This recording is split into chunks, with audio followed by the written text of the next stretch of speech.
Because I yelled to them, we need to get out of the road. There's a car coming, and it was just a matter of seconds before the car was on us.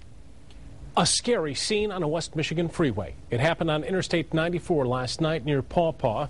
A car lost control on the ice. It slammed into one of those cable barriers in the median and then literally bounced back onto the highway. 60-year-old Guadalupe Jaramillo was a passenger in that car. She was killed when another vehicle slammed into them. Another driver stopped to try to help get everyone off the road. 24-hour News 8's Ann Schieber tracked down that driver to find out what happened and whether this crash raises more controversy over those cables. Ann? Well, Brian, in this case, the cable did its job. It prevented the car from going into the opposite lane of the highway, which is not a bad thing when you're standing along highways such as US 131. But the car had nowhere left to go, and then it came face to face with another vehicle. This is not an uncommon scene along the interstate. Mangled car parts along an intact cable barrier. But this scene was a little more gruesome. I yelled to them, we need to get out of the road. There's a car coming, and it was just a matter of seconds before the car was on us. And Melissa Drain pulled off to help push the car off the highway.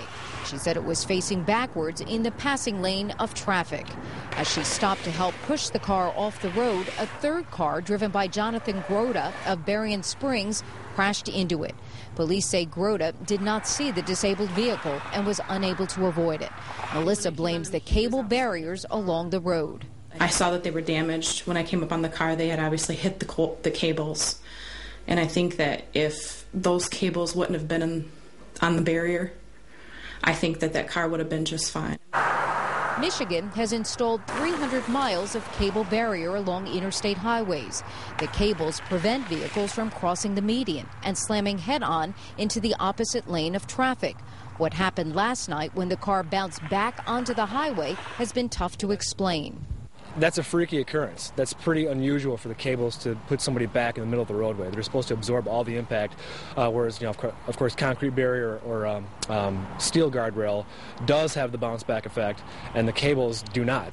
MDOT says they have had plenty of feedback that the cables are saving lives. On this particular stretch of I-94, there were 16 crossover fatals in a 5-year period. Since the cables were installed 3 years ago, there have been none. Now, one question a lot of motorists have is why MDOT can't put the cable barriers more off the shoulder. Well, it says a lot of times those medians are used for drainage, and the foundations that would hold those cables would simply rot. We're live along US 131, Ann Schieber, 24-hour News 8.